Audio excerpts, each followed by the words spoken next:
क्या आपने कभी सोचा है कि एक शांत घर के बंद दरवाजों के पीछे क्या होता है? कभी कभी सबसे दिल दहला देने वाले रहस्य उन जगहों पर सामने आते हैं जिनकी हम कम से कम उम्मीद करते हैं।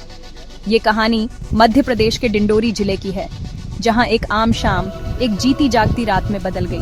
13 जून को राजेंद्र प्रजापति, एक साधारण दुकानदार, रात के करीब घर लौटे। उन्होंने दरवाजा खटखटाया, लेकिन कोई आवाज नहीं आई। जब उन्होंने जबरदस्ती अंदर प्रवेश किया तो उन्होंने जो देखा वो अकल्पनीय था। उनकी पत्नी मधु और उनके 2 छोटे बच्चे, शिवानी सिर्फ 12 साल की और आदित्य केवल 10 साल का, बेजान लटके हुए थे। इस खबर ने पूरे इलाके में सदमे की लहर दौड़ा दी। पुलिस तुरंत पहुंची, घर को सील कर दिया और हर एक डिटेल की जांच के लिए फॉरेंसिक टीमों को बुलाया।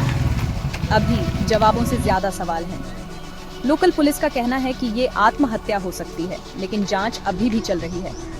एक माँ और उसके बच्चे ऐसा कठोर कदम क्यों उठाएंगे? कुछ पड़ोसियों का कहना है कि मधु मानसिक स्वास्थ्य से जूझ रही थी, लेकिन क्या यही पूरी कहानी है या सतह के नीचे कुछ और है? एक गहरा दर्द, पारिवारिक दबाव या कुछ और ही?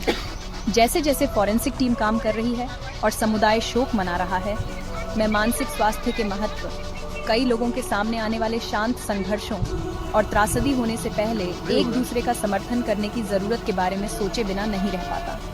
अगर इस कहानी ने आपको प्रभावित किया है तो कृपया अपने प्रियजनों का ध्यान रखिए। कभी कभी सिर्फ एक बातचीत से बहुत फर्क पड़ सकता है। जैसे जैसे ये जांच आगे बढ़ेगी, मैं आपको अपडेट करता रहूंगा। बने रहें और अपना और एक दूसरे का ख्याल रखें। क्या नाम भी है आपका? मेरा नाम राजेंद्र प्रजापति, ग्राम मेहदवानी का रहने वाला हूँ। क्या घटना घट गई आपकी? मैं दुकान में था साहब। दुकान से घर जब गया तो मैं आवाज़ लगाया फाटक से, ना बच्चे की आवाज़ मिली ना उनका माँ का। इसके बाद मैं मेन गेट पे गया, वहाँ जाके आवाज़ लगाया तो फिर भी नहीं सुने। मैं सोचा मजाक कर रहे हैं करके मैं पीछे के दरवाज़ा से जाके घुसा, देखा तो माँ बच्चे तीनों लटक रहे थे सर।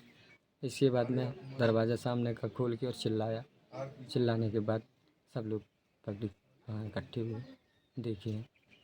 क्या लग रहा है कि आपकी घर वाली की तबीयत खराब रहती थी या कैसा कुछ? तबीयत तो उनका बुखार, ना डॉक्टर बता रहे थे ना कोई बता रहे थे भैया।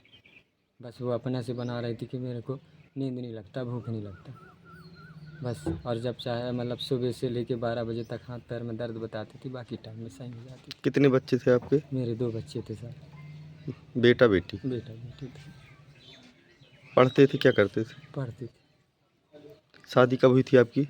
मेरा शादी हुआ था ये 11-12 में हुआ था, सम्मेलन में शादी हुआ था। ससुराल कहाँ है आपका? मेरा ससुराल नरसिंहपुर। कभी इसके पहले महिला ने आपको ऐसा कुछ बोला, धमकी वगैरह कुछ, कि मैं खा लूँगी, लटक जाऊँगी, ऐसा कुछ? कुछ नहीं बोला है साहब, कुछ नहीं बोला। मैं बस उनको बोलते थे कभी कभी कि तुम मेरे को परेशान करोगे रे तो मैं चला जाऊँगा। मेरा बात नहीं मानती, मेरा दवाई गोली नहीं खाती, मैं क्या करूँगा। दवाइयाँ भी नहीं खाती थी? दवाई भी नहीं खाती थी साहब। कल कल कैसा क्या था? कल कुछ उसकी हरकतें कुछ इस टाइप की लग रही थी क्या आपको? नहीं लग रही थी भैया, एक भी कुछ भी हरकत लगता तो मैं आगाह हो जाता। मेरे साथ दुकान में काम कर, जिस टाइम घटना घटी उस टाइम आप कहाँ थे? जिस टाइम घटना घटी तो मैं तो दुकान पे था। अब वो कितने टाइम लटके थे, कितने टाइम क्या हुए थे, मैं तो 8:30 बजे घर पहुँचा। बच्चों से आप आखिरी बार कब मिले थे? मैं बच्चों से आखिरी बार 2:30 बजे मिला था सर, गेट पे पहले नहीं मिला। इसके बाद मैं सोचा कि मेरे को क्या मालूम था कि मेरे बच्चे मेरे को लास्ट बार मिल रहे। किसी के ऊपर कोई शंका तो नहीं है आपको? किसके ऊपर शंका करूँगा साहब? कौन के? दोनों ताला लगे हैं मेरे।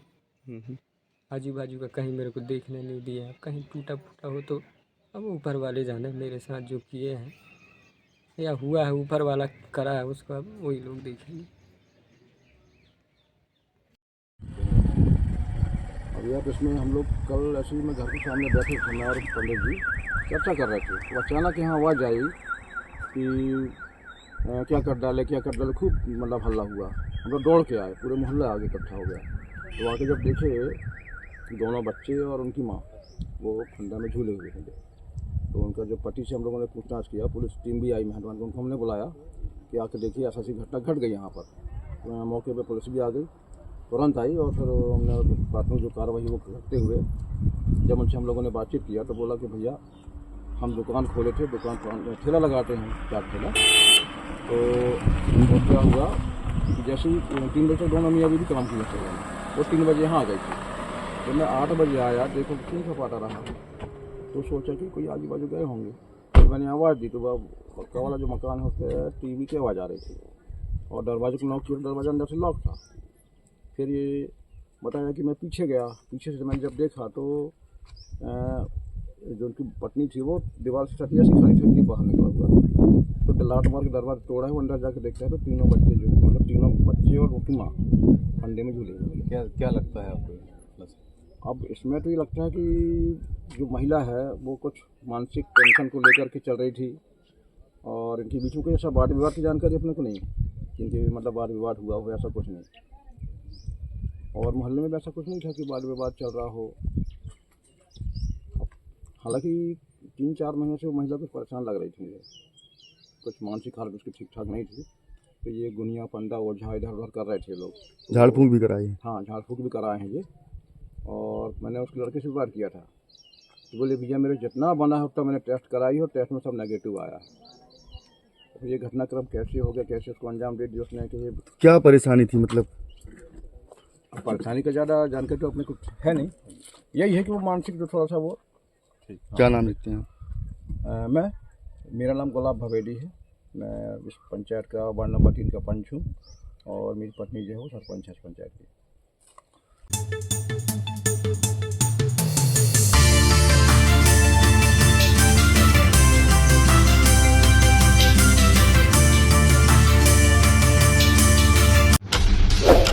मोर टिटोरी चैनल के सब्सक्राइब करा, अपडेट के लाने घंटा बजावा।